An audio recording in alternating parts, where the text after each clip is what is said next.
I'm Ava, a 36-year-old architect in Manhattan, and I just found out my family took the vacation I paid for without me. My sister texted me, it was just for close ones, as if I were a stranger and not the one who helped pay their mortgage. And now I'm starting to wonder, have I been funding my own exclusion all along? Where are you watching this video from? Drop your city or country in the comments. I love seeing how far these stories reach. There's something eerie about hearing your coworkers laugh just as your heart drops. The studio was unusually bright that afternoon. Late autumn light spilled through the tall windows of our Manhattan workspace, catching on models, sketches, and swatches like the room itself was in celebration. I should have felt proud. One of my designs had just been shortlisted for the East River Cultural Pavilion project, huge news in our field. But all I could see was the blinking notification on my phone. Family chat. Claire, yesterday, we're back from the family trip. It was just for close ones, that was it. No greeting. No context. Just that. I stared at the message, feeling like I had walked into a party where everyone went quiet the second I arrived. The trip I had asked about, asterisk the one I'd paid for months ago when Dad said money was tight again, asterisk had happened without me. Claire. My younger sister. The favorite, the soft-spoken, good one. She had sent it like it was no big deal. Like I wasn't supposed to be surprised. I tapped out a reply, deleted it. Then tried again. When was this planned? No answer. My fingers hesitated over the keyboard. I checked the timestamp again. Yesterday. They'd already gone and come back from the trip I'd helped fund, and no one had told me. I scrolled back through the family chat thread. Photos of Dad's new hiking gear I'd Venmo'd money for. Mom mentioning can't wait for the getaway. Claire sending resort links. I'd even helped Mom choose which airline had the best legroom for her knees. It wasn't like I'd missed the clues. It's that they'd let me think I was included. Laughter erupted across the studio. James and Riley were joking about lunch plans and someone's terrible date. I forced a smile. Pretended to be reading a text from a client. But inside, something caved in on itself. I texted my dad directly. Hey, when was the trip? I didn't realize it already happened. Delivered. Read. No reply. I stared at his name on the screen until my vision blurred. The blue checkmark burned. He always replies. Maybe not immediately. Maybe not in words, but a thumbs up emoji at the very least. But now? Nothing. My thumb hovered. I copied Claire's message, pasted it into a private chat with my best friend, Layla. They went without me. Claire said it was just for close ones. I helped pay for it. Layla's reply came fast. Wait. What? You funded that? Are you kidding me? No. No, I wasn't. But I almost wished I were. That would have been easier than this hollow ache in my chest, the kind that makes you feel 12 again for caring too much. My calendar pinged, design check-in with Marianne, 2:30 p.m. My boss. My mentor. My one true north in this whole dizzy city. I tucked my phone away and stood, smoothing my black trousers. Outwardly composed. Inwardly, unraveling. The meeting passed in a blur. Marianne complimented the new museum layout. Said it had soul. Said she could see my fingerprints in every curve and beam. I nodded, smiled, thanked her. But part of me wasn't even in the room. I left the office early under the pretense of a headache and stepped out onto Fifth Avenue. The city roared around me, impatient and alive. A food truck's engine coughed. A cab blared its horn. And all I could think was, why? Why me? Had I done something wrong? Or worse, had I been fooling myself this whole time? I scrolled back up to Claire's message. Reread it. Study the phrasing like it might unlock something. We're back from the family trip, it was just for close ones. Close ones. Not available ones. Not invited ones. Close. Like proximity measured in affection, not blood. Was I not close anymore? Or had I never been? That night, in my studio apartment, I opened my banking app. I searched Dad filtered by payments. The last transfer? $1,200, labeled. For the cabin deposit, I shut the app. Shut my eyes. I wanted to cry. But more than that, I wanted answers. No. I deserved answers. And maybe, just maybe, it was time I stopped paying for people to pretend they cared. I didn't always feel like an outsider. Once, I was the little girl who built skyscrapers out of cereal boxes and begged my dad to take me into the city just to walk between tall buildings and guess how many floors each had. But even then, the shine never lasted long. Not when Claire was around. She was the kind of child people wanted to take pictures of: blonde curls, gap-toothed smile, a soft voice that made strangers call her an angel. At family events, she'd cling to mom's leg or slip into grandpa's lap like a delicate doll. And me? I was the loud one. The strong-willed one. The kid who got excited and talked too much about how bridges worked or how I was going to be an architect when I grew up. They'd nod polite, but they didn't really see me. I still remember the night that clarity arrived. It was Claire's 9th birthday, a backyard party with pink balloons tied to the fence and a cake shaped like a pony. I had just turned 11. I spent days making her a handmade card, a pop-up of a miniature house, perfectly folded with tiny windows and a chimney. I'd stayed up late after homework, folding and gluing in secret. At the party, I handed it to her proudly. Claire barely glanced at it. "Oh, thanks," she said, distracted by her friends and the new karaoke machine our parents had splurged on. Later that night, I found the card in the trash can still unopened, the chimney bent at the corner. I didn't tell anyone. But I didn't make her another card again. Claire's just easier to love, I once overheard my mom say on the phone to Aunt Joy. I was in the hallway, supposedly asleep. "She doesn't fight everything," Mom added. Ava, well, she always has something to prove. Something to prove. That phrase would echo for years. It started with little things. Claire would forget her lunch. Dad would drive all the way to school to bring it. I forgot mine once and ate ice chips from the nurse's freezer. When I got into the state science fair with a bridge design that my teacher said was college level, my parents clapped politely. But when Claire won second place in a spelling bee, there were balloons on the mailbox. At first, I thought it was just in my head. Sibling rivalry. But over time, it became a pattern stitched into everything. I got a scholarship to NYU's architecture program. My mom said, "That's great, honey." We were worried about paying for it, so that's a relief. Claire got accepted into a mid-tier arts college. There was a dinner, champagne, a custom cake. It wasn't that they didn't care. It's that they cared loudly about Claire and quietly about me. And silence hurts differently. After graduation, I didn't move back home. I got a job in the city, rented a 300-square-foot walk-up in Queens, and started building something of my own. My own space. My own routines. My own worth. But they still found ways to pull me back. Whenever Mom got sick, I was the one they called. Claire was too stressed with work or too sensitive to handle hospitals. And me? I was the dependable one. The fixer. The helper. I paid the copays. I brought groceries. I took PTO to drive Mom to her appointments. Dad once said, "It means so much that you're doing this." Claire would fall apart, you know. They meant it as a compliment. I wore it like a chain. Even birthdays had their hierarchy. I turned 30 in the city with friends and a homemade cake from my neighbor across the hall. No one from my family came. "We thought you were busy," Claire texted. 2 months later, for Claire's birthday, they flew to Charleston. I found out because Dad accidentally sent a selfie to the wrong group chat. "Oops," he said. Meant that for Claire's thread. Claire's thread. I was 34 when I finally noticed how much I'd been shrinking myself to fit in their mold. I stopped talking about work. Stopped bringing up my projects. When Claire complained that my apartment felt intimidating because it was too modern, I bought throw pillows and lit candles before they visited. It was exhausting. But still, I kept trying. Maybe if I were just a bit quieter. A bit softer. A bit more like her. Now I know better. Back in the present, I sat on my studio's windowsill, knees tucked to my chest, watching the sun drop behind glass towers. The sting of Claire's text hadn't faded.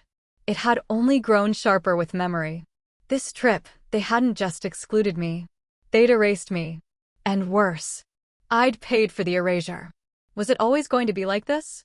No matter how far I climbed, how hard I worked, how deeply I gave, they'd only ever see the parts of me that made their lives easier.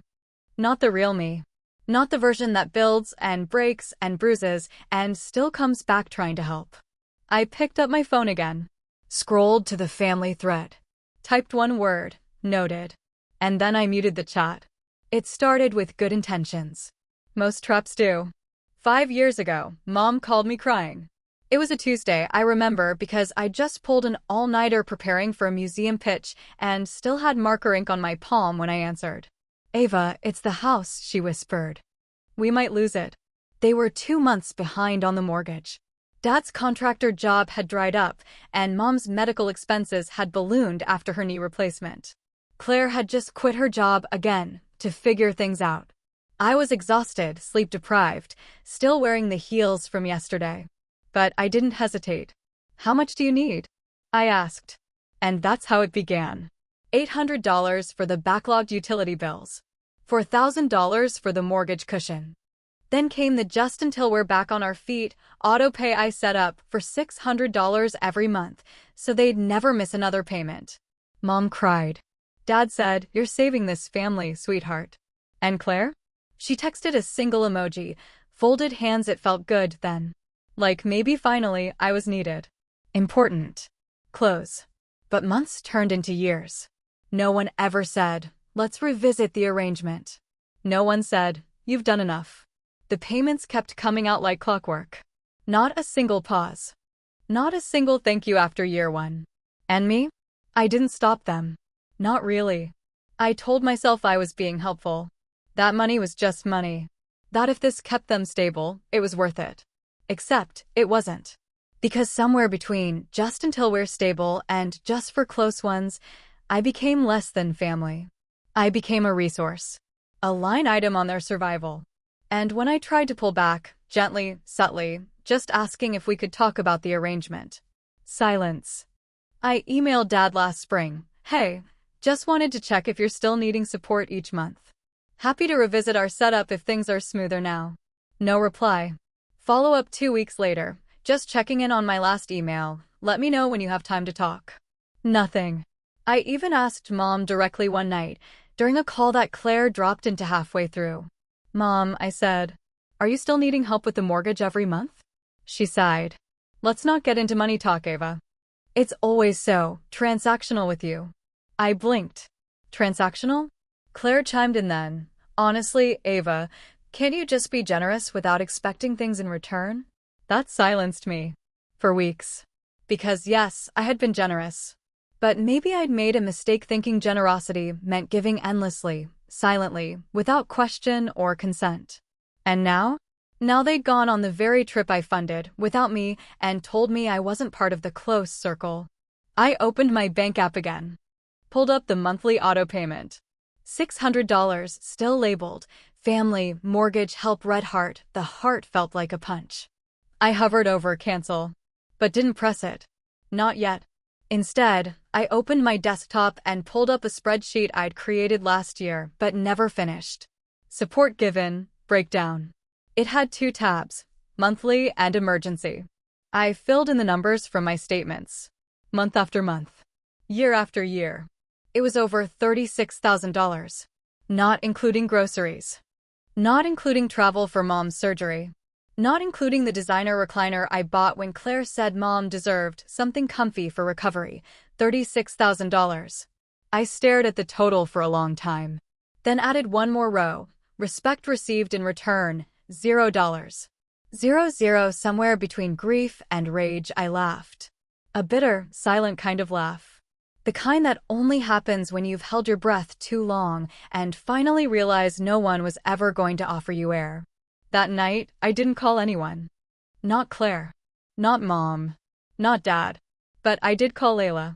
She picked up on the first ring. "You okay?" I paused. "I've been funding their lives for 5 years." Silence. Then she said, "Then it's time you stopped." When the email landed in my inbox, I thought it was a mistake. Subject, proposal approved, lead design role, Global Pavilion Initiative. I blinked. It had Marianne's digital signature and underneath, "Let's meet tomorrow to talk next steps." You've earned this, Ava. Barcelona is lucky to have you. Barcelona. For a full second, I couldn't move. Just stared at the screen like it was written in another language. Then it hit me. They chose me. They didn't just approve the proposal. They chose me to lead it. Not as someone's second or junior lead or project support, but the architect who sets the tone, the vision, the structure. The one whose name would be whispered in design circles. My name. Mine. I stood up slowly from my desk, palms sweaty. Marion wasn't just my boss, she was the Marion Granger. She built her reputation on brutal honesty and brilliance, and she didn't hand out compliments like candy. And she said I'd earned it. Not, you're so reliable. Not, thanks for covering again. Not, you always make things easier. She said, you've earned this. My throat tightened, and before I could stop myself, I opened the family chat. Me, big news. Just got offered the lead role on the Global Pavilion Initiative. It's based in Barcelona. I'm flying out in February to start site work. I didn't add anything more. No begging for attention. No explanations. I sat back and waited. Within seconds, Claire replied. Claire, woman dancing fire sparkles, 3 emojis. That was it. No, congrats. No, that's incredible. No mention of the fact that I was literally being flown across the world to helm a cultural landmark. 10 minutes passed. Then 20. Nothing from Mom. Nothing from Dad. Just Claire's glitzy emojis, like it was a cute new dress I'd found on sale. I watched the message sit there, unread by my parents. The 2 people I'd built half my ambition around impressing. The 2 people I'd financially rescued, accommodated, helped, supported, and defended silently for years. Still unread. Maybe they were busy, I told myself. It was Wednesday. Maybe they were having dinner. Or Claire was showing them a new YouTube meditation she liked. Or maybe no. Not again. I wasn't going to twist myself into compassion knots to explain away their indifference. I didn't need applause. I didn't need a marching band. But I needed something. We're proud of you. You deserve this. A sign that they still saw me as someone worth rooting for, even if I wasn't making their lives easier. But the screen stayed blank. Later that night, I sat on my balcony with a glass of wine, letting the city hum around me. The air carried that faint late November sharpness, cold but not unforgiving. I should have been celebrating. Instead, I felt like I'd shouted into a canyon and only heard my own voice echo back. Layla called when she saw the news on LinkedIn. Ava, holy Barcelona? You're the lead. I laughed, for real this time. Yeah, Marion told me today. I didn't believe it at first. You deserve this, she said immediately. I've watched you stay late for years, do the heavy lifting without ever being recognized. This is yours. My eyes watered, not from the wine. Because Layla wasn't my mother. Or my sister. Or my father. And yet she was the only one who said what I'd longed to hear. You're not going to let them ruin this for you, right? She asked softly. No, I said. But it's just hard. They've made it hard to trust what I've earned. There was a long pause. You know what that sounds like? She finally said. That sounds like you still think love is something you have to buy. That line stayed with me long after we hung up. Maybe she was right. Maybe, somewhere deep down, I'd thought that if I worked hard enough, succeeded loud enough, they'd have no choice but to see me. Maybe this Barcelona project was my last hope to finally earn their approval. And maybe I'd just outgrown the need for it. But that night, as I turned off the lights, I still checked the group chat one more time. Nothing. The appointment was routine, or so I thought. It was a Friday morning, cold and gray, the kind of day where even coffee tastes like obligation. I had barely slept the night before, still spinning from the Barcelona offer and the family's deafening silence. But taxes wait for no woman, and I'd booked this annual meeting weeks ago. Russell, my accountant, had a perpetually tired smile and a wardrobe of sweaters that made him look like someone's wise uncle. He greeted me with a warm handshake and a pile of color-coded folders. So, he began, you had a good year, Ava. Bonus bumped you into the next bracket, but we can offset a lot with your deductions. I nodded, mostly zoning out, flipping through my notes about donations, travel, work expenses. Then Russell frowned. Just one thing I want to clarify. He turned his monitor toward me. This year your dad listed a $7,200 family gift on his return. Said it was from you. Part of an ongoing annual arrangement. That accurate? I blinked. Excuse me? Russell scrolled. It's not new, actually. He's claimed something similar the past few years. I just never flagged it because it matched the bank transfers from your end, so I assumed you were aware. I leaned forward slowly. You're saying he's been declaring my mortgage support as gifts? Exactly. As if you were voluntarily giving him money. Which affects both your filings, by the way. I could feel my ears get hot. We had no such arrangement. That money was to cover their mortgage. They said it was temporary. I've never called it a gift. Russell stopped typing. Oh, he said. The silence was thick. You might want to talk to him about that, he added gently. Technically, if he's using it as a write-off for dependents or claiming it under gift allowances, it's bending the rules. And if audited, that falls on you too. For a moment, the room tilted. It wasn't just emotional anymore. It was financial. Legal. He'd taken my help and monetized it. I nodded, numb, as Russell kept talking about filing strategy and safe write-offs. But I wasn't hearing him. I was back in the kitchen of my childhood home, pouring orange juice into cracked mugs while Claire slept off another breakup and Mom asked if I could just cover it this once. They hadn't just accepted my help. They'd profited from it. They'd made it paperwork. After the meeting, I sat in a coffee shop across the street, watching a couple argue over a stroller. The barista called out names. Music hummed low, and my heart pounded like I'd just sprinted 10 blocks. It wasn't just what Dad had done, it was how easy it had been for him. To turn my generosity into strategy. To file me away as a useful daughter. Tax deductible.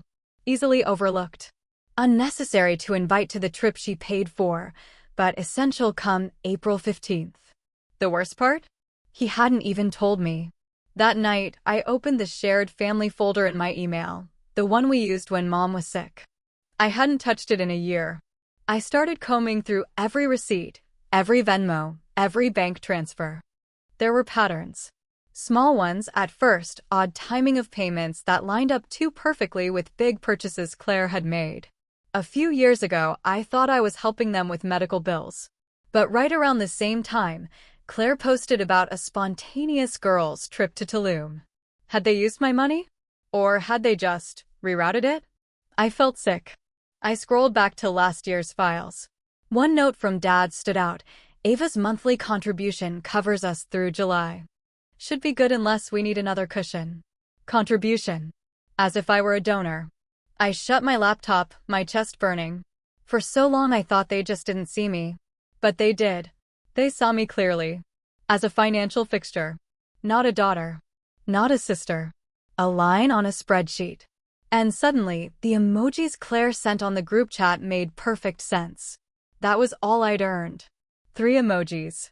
In return for years of quiet generosity, love wrapped in auto-payments, support they could count on but never acknowledge.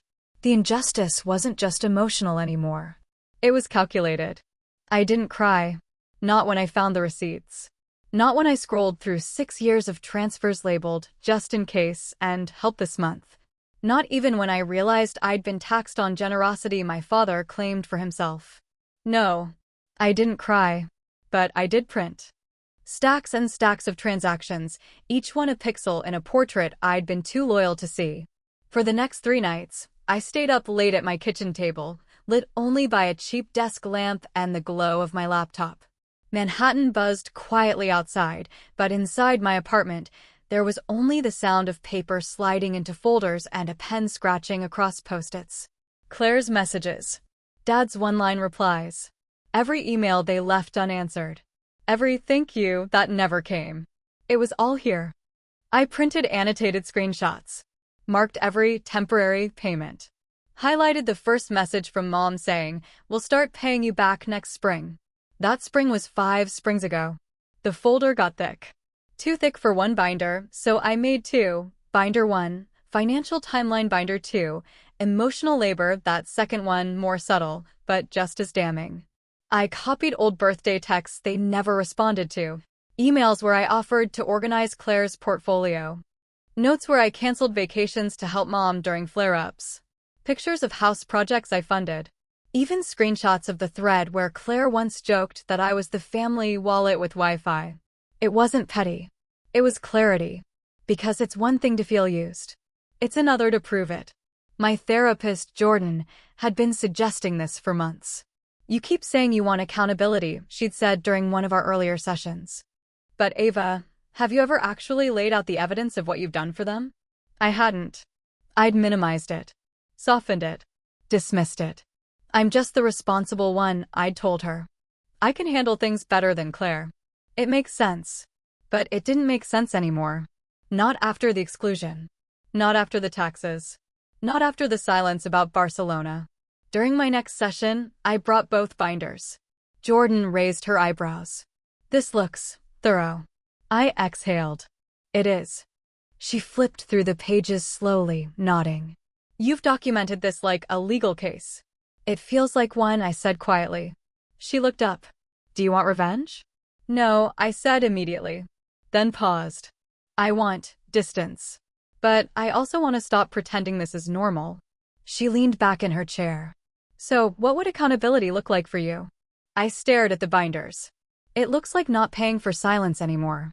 Not being the daughter who gets erased and taxed for it.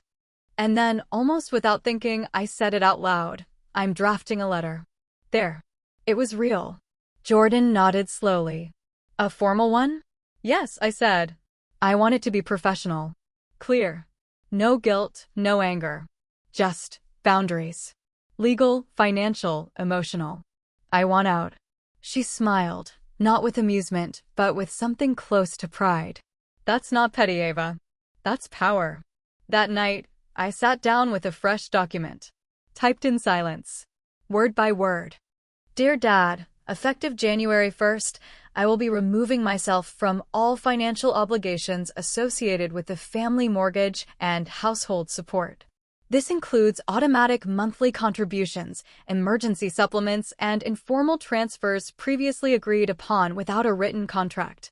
Attached, you will find a detailed record of support provided from 2018 to 2023.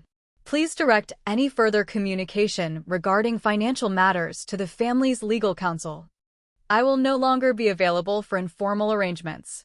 I wish you all stability and clarity moving forward. I stared at the final sentence for a long time. It felt surgical, but also right. I copied the letter into an email. BCC'd my own account. Attached the spreadsheet, the bank records, the statement from my accountant confirming the tax misclassification. I didn't send it yet. Not until I finished the letter to Claire and Mom. Different tone, same boundary. And when I was done, I sat back. It wasn't revenge. It was inventory. Years of trying to earn love and invoices, now documented. Archived. A legacy I didn't ask for and would no longer carry. I sent the letter on a gray Friday. No dramatic fanfare. No final call or teary voice message. Just a crisp email with the subject line, formal notice of financial disengagement.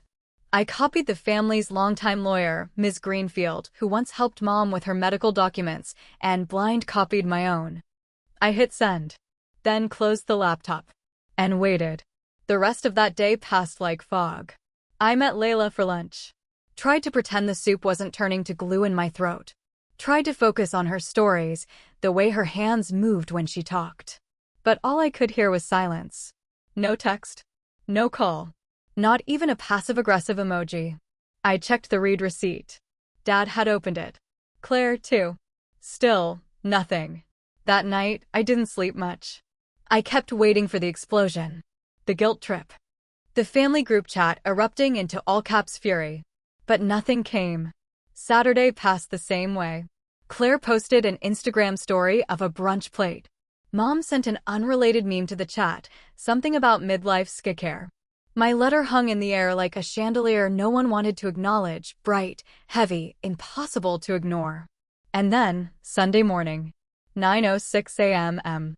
I was standing by the window, watering the herbs I barely remembered to use, when my phone buzzed. Dad, rent's overdue. Just that. 2 words.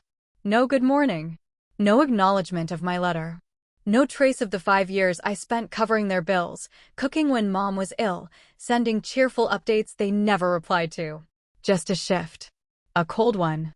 From daughter to debtor. I stared at the message, thumb hovering over the screen. My heart raced, not because I feared him, but because I suddenly, painfully understood something. He hadn't read the letter. Or worse, he had, and chose not to acknowledge it. I typed I did tell you. Check your inbox. Sent Friday, CC Greenfield. 3 dots appeared. Then disappeared. Then reappeared. Finally, Dad, I don't have time for your boundaries drama. You've helped us before. That doesn't just stop. I stood there frozen, fingers curled so tight around the phone they hurt. Drama? As if years of quiet giving could be reduced to a tantrum. As if my spreadsheet, my letter, my restraint, was all just theatrics. I stared at the text. Noticed the word he hadn't used. Not once did he say, thank you. Not once did he ask why. And, just like that, the reply I'd drafted in my mind vanished. I didn't argue. I didn't explain. I just forwarded the original email again. Then added, per formal notice, all financial ties are now terminated. Future rent inquiries should be directed to the legal contact provided. I will not be responding to further personal messages on this matter. I hit send. Then muted the thread. Not blocked. Just silenced. For years, I'd lived in a strange echo of loyalty. One where love meant usefulness. Where care was currency.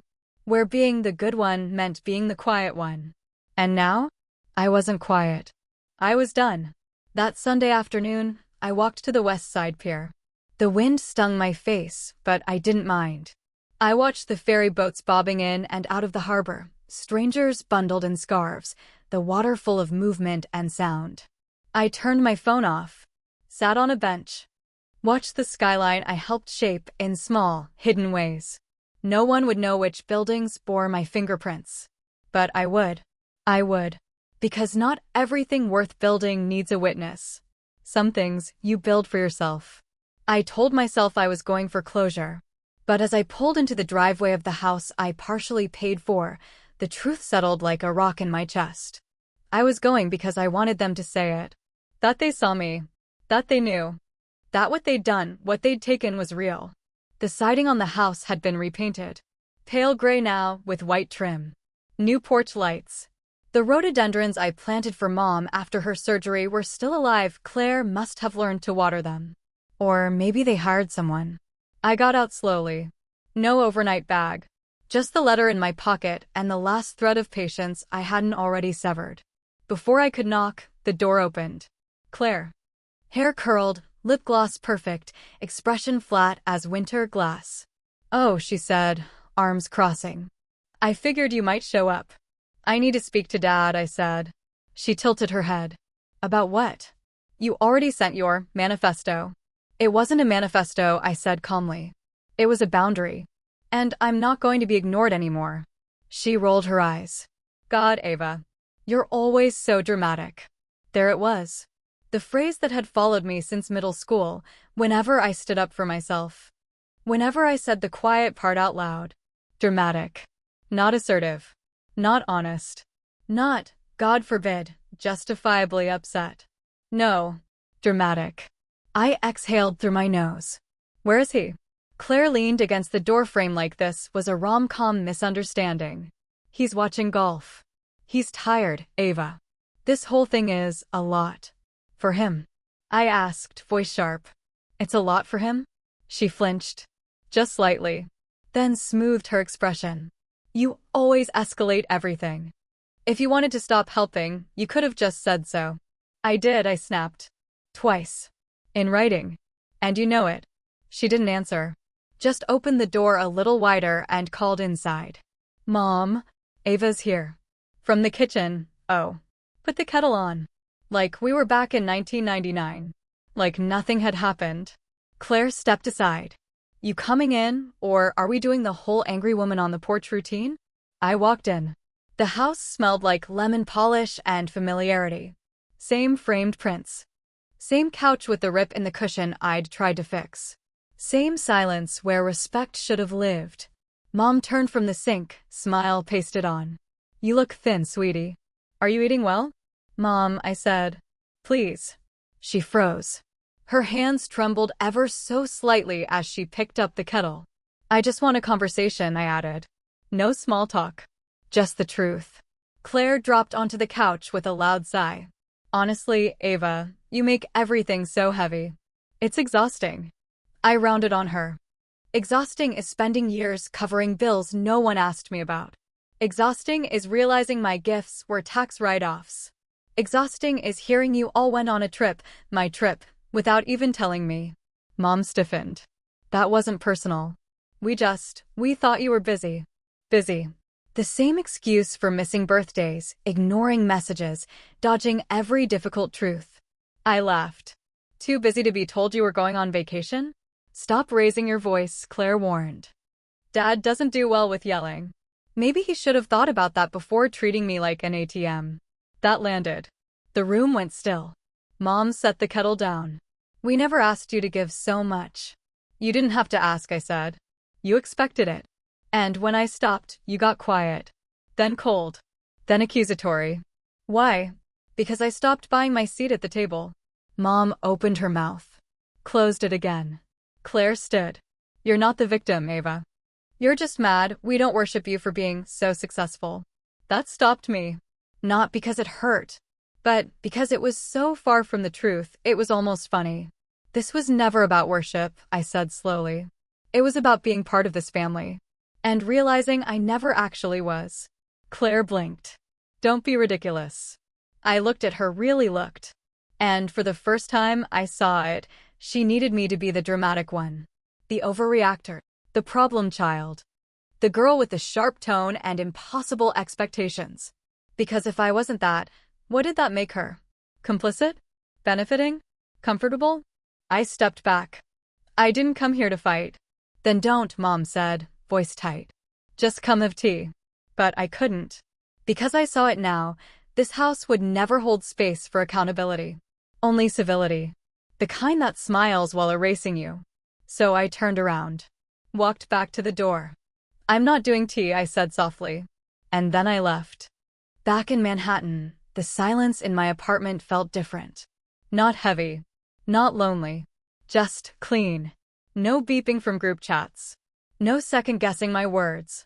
No performance anxiety about being the grateful daughter. Just my space, my city, and the sharp scent of rain hitting the concrete outside. I poured myself a glass of wine, opened my laptop, and started the final task. The legal unthreading. I'd scheduled a follow-up with MS Greenfield to finalize the removal of my name from all family-linked accounts. She was precise, thorough, and, thank God, uninterested in drama. Just facts. Paper. Authority. I've drafted termination letters for the mortgage co-signature and the shared health proxy, she said over Zoom, pushing her glasses up her nose. You'll need to file banking updates as well. I nodded. Already called the bank. I want to close every joint or authorized user account they've ever linked me to. She paused. That may take a little extra legwork. One account is still active, with monthly withdrawals marked under Claire's name. My heart stilled. Wait. Claire. Greenfield double-checked the file. Yes. It appears she was added as a secondary user to an account originally created to reimburse medical expenses. You haven't touched it since 2020. But she has. I sat back in my chair. How much? Approximately $3,400 over the last year. Small, frequent transactions. Clothing stores. Venmo. Uber. Nothing related to family care. It wasn't the amount. It was the entitlement. Claire had known. While texting passive-aggressive jabs, while dismissing my drama, while watching me pull back layer by layer, she'd still been dipping into the scraps. I clenched my jaw. Can we file for account termination immediately? Greenfield nodded. Already submitted. And you'll receive a notification once your name is fully removed from all family-linked legal documents. I thanked her. Logged off. Then I stared at the wall for a while. Claire. The girl who said I was obsessed with being the hero. Who told me I made everything about me. who painted herself as fragile, kind, whimsical, while quietly accessing funds she had no right to. No one told me. Not Dad. Not Mom. Not even Claire. They didn't see it as stealing. To them, it was just available. And I'd always been available. Until I wasn't. I stood, walked over to the filing cabinet I'd labeled Family Ties, closed. Slid the final banking document inside. Shut the drawer with a firm click. Done. It wasn't dramatic. It wasn't satisfying. It was just necessary. Later that night, I texted Layla. Me, found out Claire's been using an old account in my name. Layla, what did you do? Me, shut it down. No warning. She sent a single GIF. A woman closing a vault door with a steely look. I smiled. For the first time in days, it wasn't a bitter smile, it was quiet. Certain. Real. I hadn't yelled. I hadn't demanded they explain themselves. I hadn't begged for understanding. I had simply closed the door. Some people think closure is a conversation. Sometimes, it's paperwork. The air buzzed with something electric. Not nervousness. Not fear. Anticipation. The unveiling of the Midtown Museum Pavilion was everything I had worked toward: 6 years of sketches, site meetings, permit battles, late nights redlining blueprints in coffee-stained pajamas. And today, it wasn't just lines on a screen. It was real. Glass curves rose like frozen waves across 43rd Street. Natural light poured through the ceiling's tension arch, scattering onto stone like morning through a cathedral. Reporters clicked their pens. Clients murmured in admiration. Marian stood beside me, wearing her signature slate gray blazer and a rare smile. "You built something unforgettable," she said quietly. For once, I believed her. People swarmed: architects, investors, press, city council members. Questions, handshakes, photo flashes. I smiled through it all, grounded by the weight of this place. My place. Then I saw them. Across the crowd, behind the outer barrier, just outside the velvet rope. Claire. Mom. Dad. They weren't on the guest list. I hadn't sent an invite. I hadn't even mentioned the date. But there they were. Claire wore oversized sunglasses. Mom clutched a woven purse like it contained answers. And Dad. Dad just looked tired. But determined. I stepped back instinctively, pulse tightening. They didn't belong here. Not because this was mine. But because they had made it clear I was not theirs. Not when it counted. I turned away. But after the ceremony, as people filtered out into the city's hum, I felt someone step into my path. My father.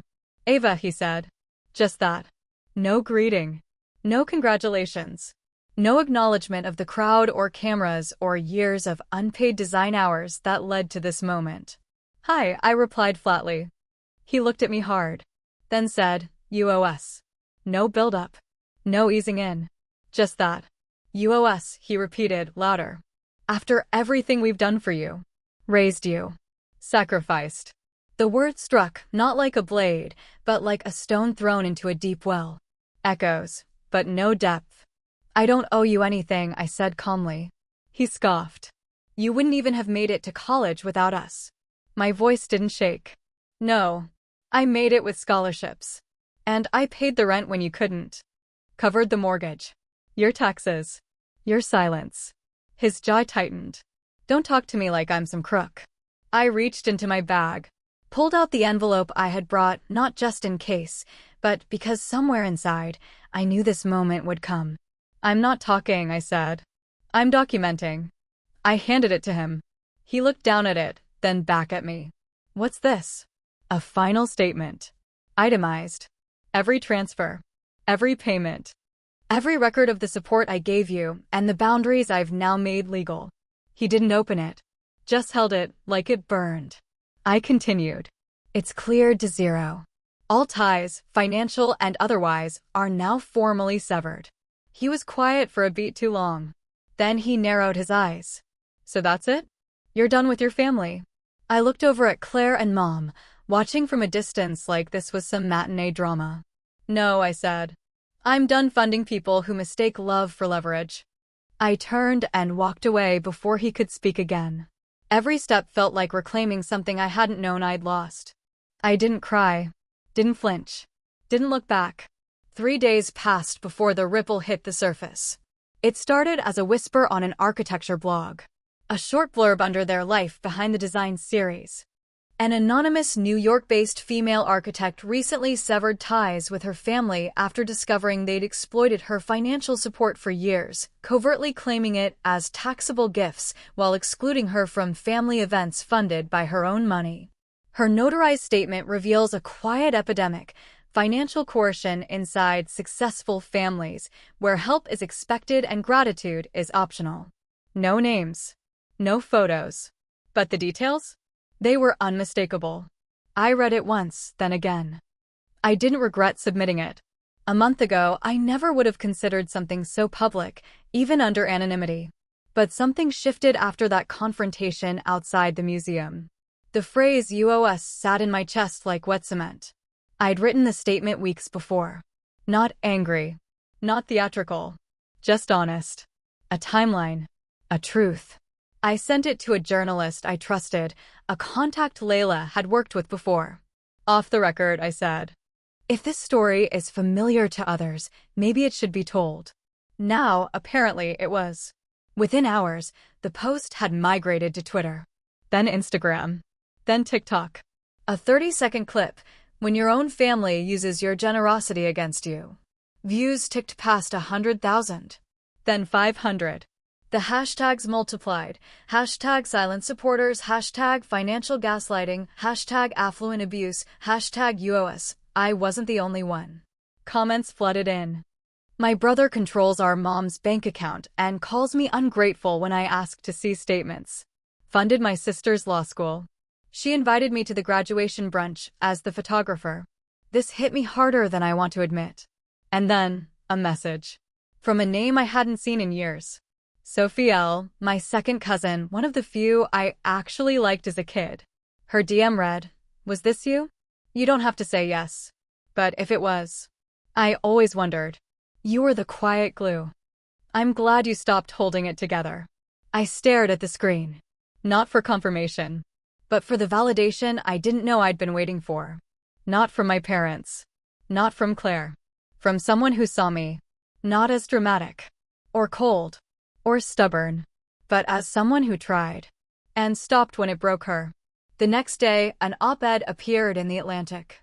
Title: When Daughters Become Banks, The Hidden Economy of Family Favor. The story had legs now. Not just gossip, but analysis. Insight. Experts weighing in. It quoted my statement, just one line. When my usefulness expired, so did their affection. That was the line they chose. I didn't flinch. Back at work, Marian knocked on my office door. She didn't mention the article. Just said, Barcelona wants a site visit scheduled for next month. You'll need to approve the flight. I nodded. She lingered a moment. Then she added, the story going around?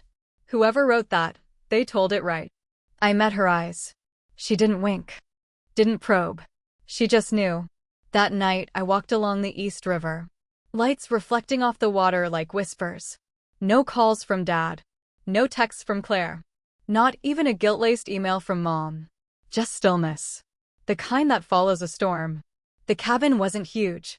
It wasn't magazine spread or architecturally provocative. Just a weathered cedar structure tucked beside a mirror-still lake in upstate New York, 2 hours from the noise, 4 hours from the weight of who I used to be. I bought it in spring. Didn't tell anyone. No housewarming party. No announcement on social media. Just me, a local locksmith, and a cup of gas station coffee. I changed the locks myself. There's something sacred about a door only you have the key to. The realtors called it a fixer-upper with potential. But I didn't need potential. I needed quiet. And space. And a porch where the only thing echoing was birdsong. Not guilt, not debt, not another text asking for just one more thing. The first few weeks were an adjustment. I kept expecting my phone to buzz. For Claire to call me dramatic again. For Dad to send another one-line guilt grenade. For Mom to ask if I was still mad. But the calls never came. They didn't reach out. Not after the museum. Not after the article. Not after I became a name no one could prove, but everyone suspected. They just disappeared. At first, that hurt more than I admitted. Because deep down, a sliver of me still wanted one thing: I'm sorry. Just those 2 words. Not a grand reconciliation. Not even closure. Just acknowledgement. But it never came. Instead, what came were postcards. From Sophie. From a cousin in Chicago I barely remembered. From someone who used to be my aunt's stepdaughter. They wrote quietly. Things like, I read the piece. You're not alone. I saw the museum photos. You built something beautiful. We always wondered why you never came to the reunion. Now we know. It didn't fix anything.